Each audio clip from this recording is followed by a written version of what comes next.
do you understand what this person was just trying to say? I can imagine you can relate to that, because communicating in an international environment is sometimes not as straightforward, and that's something completely normal, because every culture, every language, every nationality, everyone has a different background, a different way of looking at things.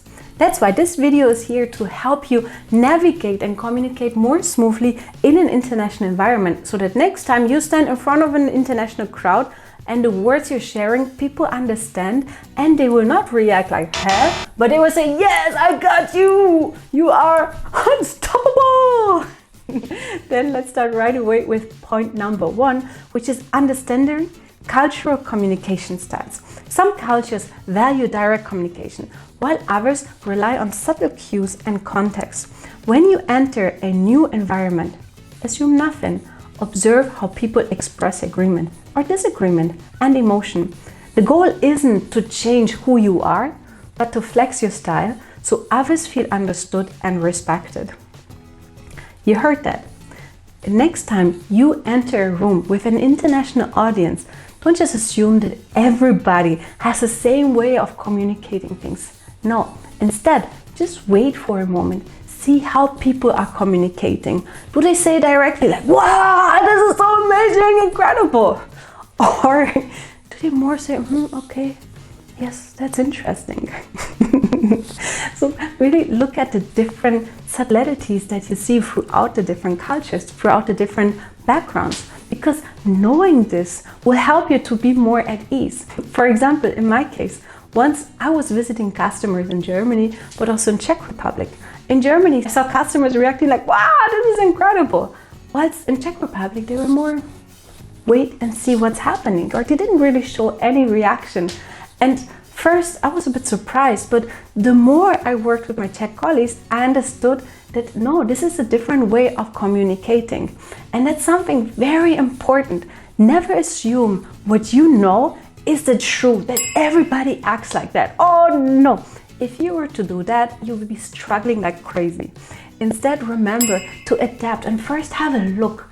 See how people communicate and see if you can adapt. Of course, it doesn't mean that you have to change yourself and just put your identity aside and just completely adapt. No, it doesn't mean that part.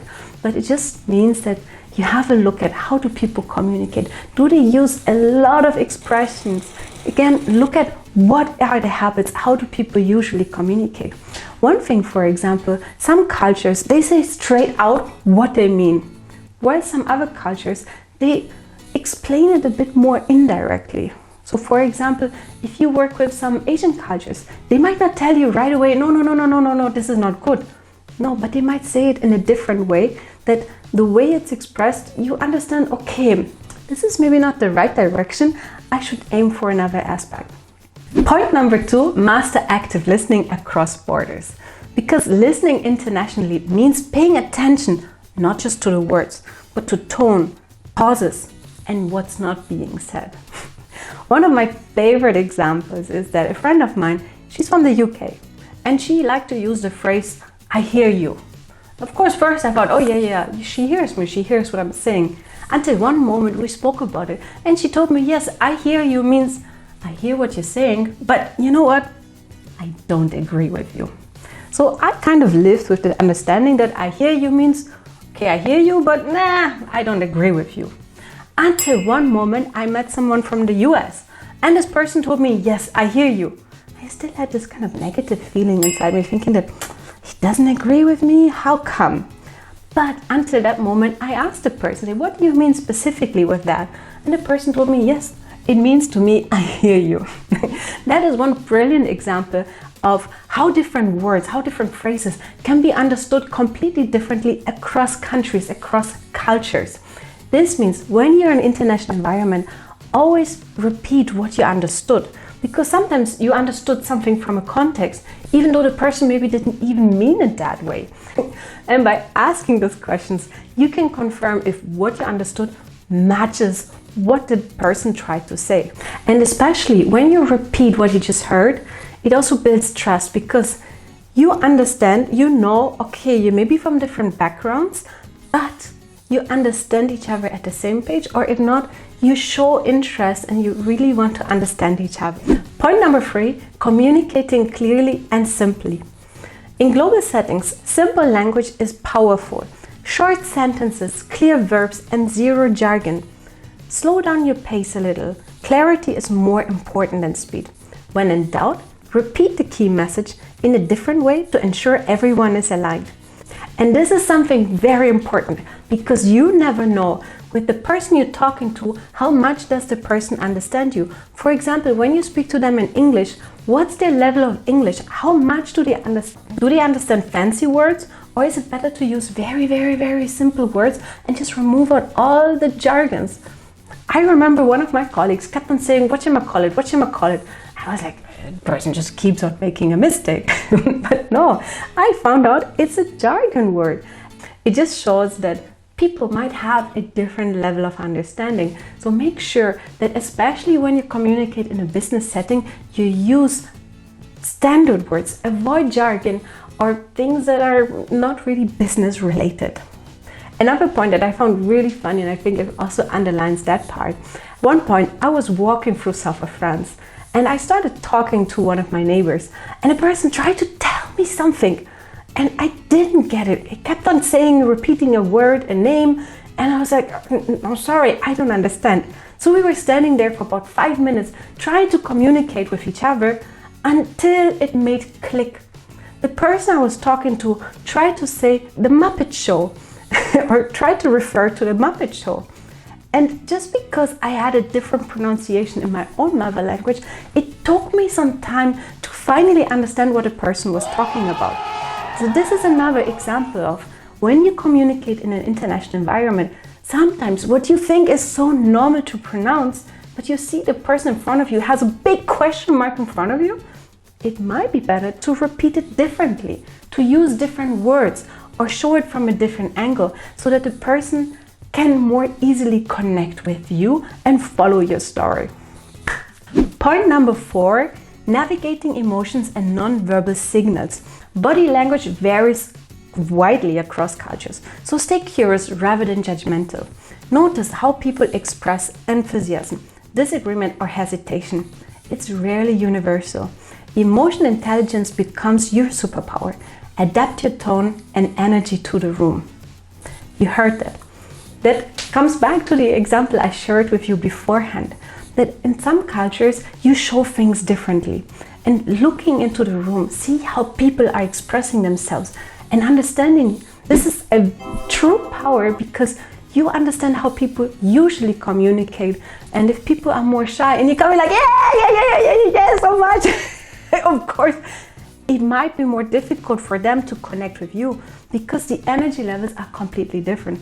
But if you're in the room and first see how people usually talk to each other, what are their usual expressions, then you can pick up some of those things and see how you can adapt it slightly. Of course, just make sure you stay true to your own value, but it helps you to find ways to connect more easily. One of my favorite examples is, it happened to me that once somebody was showing me this signal.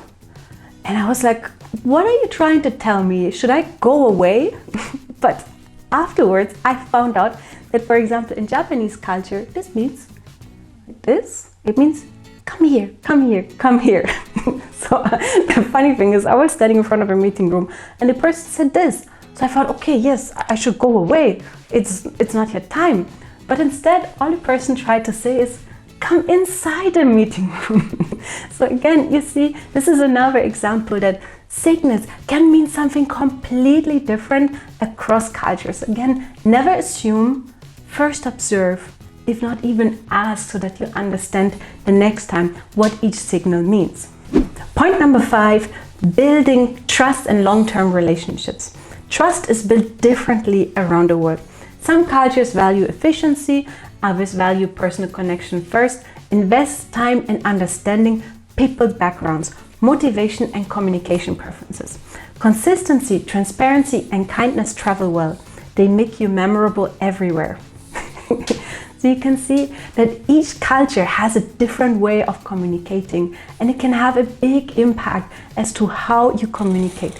Let me give you another example. I'm originally from Germany, so I'm used to just come to the point and talk right away about what is the most important thing. But it happened that one day I got a phone call from a salesperson from the UK. And this person first started to have some chit chat. Let's talk about how's your day, what you're going to do. He was even telling me that he's going to a pub with his manager to have some nice drinks. And I was sitting on my phone. I was like, okay, that's quite entertaining. But usually I would not do that because I just want to go straight to the point and talk about what's the most important thing. And once I'm done, we can talk about the fun parts. But you can see already, knowing about those differences, it helps you to navigate through it. Because if I maybe wouldn't know about it, I might just say, come on, cut the crap, let's go right to the point. And maybe the other person would have felt offended with me saying that. Okay, maybe I wouldn't have said cut the crap, but I'm sure you get the idea. Okay, so now we are at the end of this video. And you've seen already that there are several aspects that are very important, which is first, understand that there is a difference of communication across countries. Point number 2, also pay attention to not only what is said, but also the verbal cues that you're getting. Because also gestures can be completely different across countries. And also something very important, when you communicate internationally, and this is the basic thumb rule, always communicate clear and simple. Because if you try to hide a complex message into something very simple, for example, you can be sure that the other person might get lost in translation. And another important part is always study the room first. See how people usually interact with each other. What are their preferences? How do they usually start a conversation? Do you first do some chit-chatting, or do you go right to the point and talk about what's the most important thing? So again, have a look at how people usually do business. If you want to thrive in a global world, start practicing these skills today. One conversation at a time, because every interaction is a chance to grow, connect, and become a more confident global communicator. If this video inspired you, hit the like and subscribe button, and also forward it to somebody who might want to hear this kind of information. I'm curious to hear from you also. If you let me know in the comments what point you like most or which point you want to hear more of. I'm curious to hear from you and speak to you soon.